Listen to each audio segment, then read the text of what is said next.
Nyuma y'igihe kinini hari uwo tutabona aka kanya uwitwa Isimbi yasesekaye yongeye yagarutse mu rugo.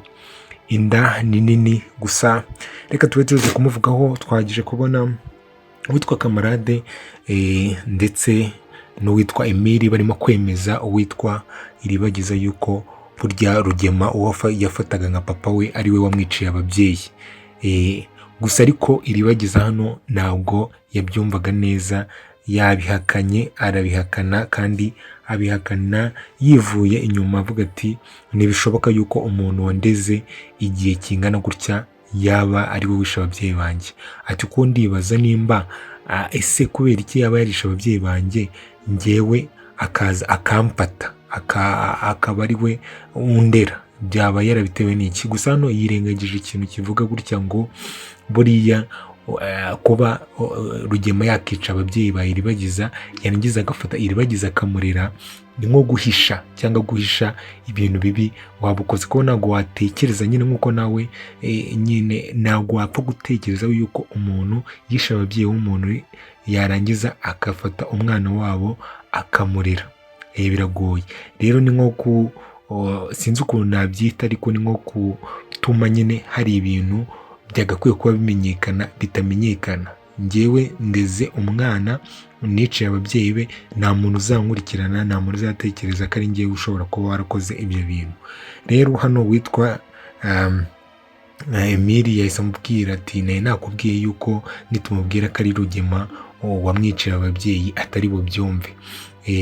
Ari kubona neza Iribagiza nyine arimo kubishidikanyaho, arimo kwibaza impamvu Rugema yaba ari we wamwiciye ababyeyi. Aho ngaho twavuye nyine ibyo nakubwiraga, twahise twibonera witwa Isimbi igihe kinini, yaraciye igihe kinini, inda yarakuze, umukobwa wacu asa nabi cyane rwose.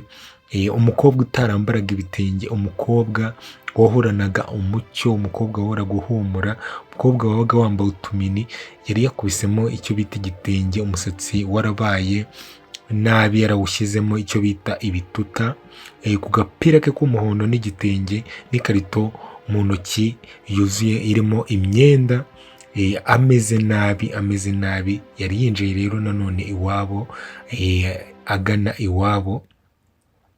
Uwitwa Fabiola rero niwe wamukubise amaso. Fabiola yamukubise icyo bita amaso, yamukubise amaso, aravuga ati noneho karabaye. Ati noneho umukobwa wacu byamugendekeye bite? Natwe twese tuvuga ati ese uyu mukobwa byamugendekeye bite ko bitari bimeze gutya? Se ko bitari bimeze gutya byagenze gute? Rero yaje aramwitegereza cyane, ariko natwe tumwitegereza, ari kubona uwitwa Isimbi afite agahinda kamwe gakomeye cyane. Arangije aramubwira ati wikomeza kunyitegereza gutyo, mwaragiye muradamarara muranyibagirwa. Witwa Fabiola aravuga ati oya, ntabwo twakwibagiwe, urabizi ko twe twaragushakishije ahantu hose. Ariko uwitwa Isimbi atarimo kubyumva neza yuko ashobora kumara igihe kingana gutya ababyeyi be bari aho ngaho batuje batekanye. Yahise amubwira ati rero, ati n'ubu ngubu mama wawe ntawe uhari. Fabiola rero icyo yakoze cyane, yahise afata icyo bita telefone ahita ahamagara mama we ari we Mukantambara, amumenyesha yuko burya uwitwa Isimbi umwana we ubu ngubu yasesekaye mu rugo, kandi rwose adasa neza, utamenya ko ari Isimbi. Isimbi rero yahise yinjirira mu nzu, ari kubona nta muntu ashaka kuvugana nawe. Ubona Fabiola yatunguwe no kubona Isimbi ukuntu ameze.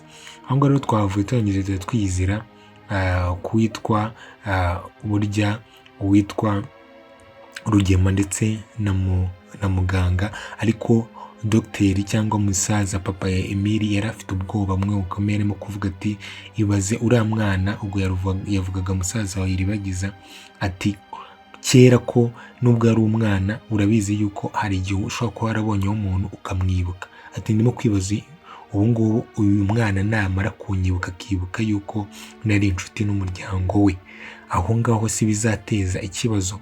Uwitwa rero Rugema urabizi ko aba afite amayeri menshi, aramubwira ati oya humura, humura nta kibazo na kimwe kigomba kukubaho, humura nta kibazo na kimwe kigomba kukubaho kandi ndahari ngo nkurinde.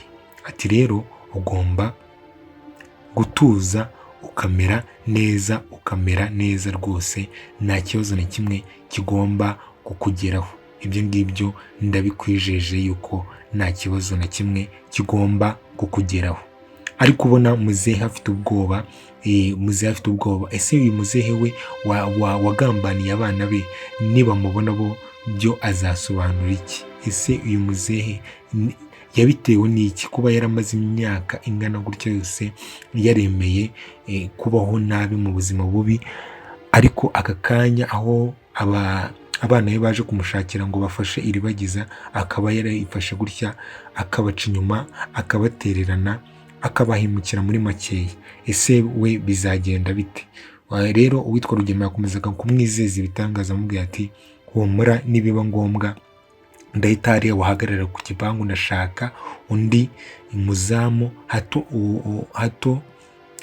uriya musore umusaza Iribagiza atazagusanga no ku gipangu akaba yakuganiriza, kuko bari abantu baba banakuganiriza akaba yagukuramo amakuru. Rero wikomeze gupanike gutyo.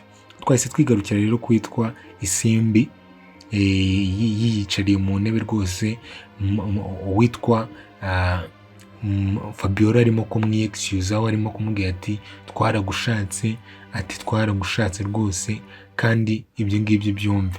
Isimbi rero yakomeje kumubwira ati reka mwebwe muri aho ngaho mwaryaga mukaryama mukagira ute, rero ibyo kumbwira ngo mwaranshatse ntago bibaho. Undi aramubwira ati ariko se ubundi wavaga ahangaha ugiye gukora iki? Wavaga ahangaha uzi ko unatwite, ugiye gukora iki?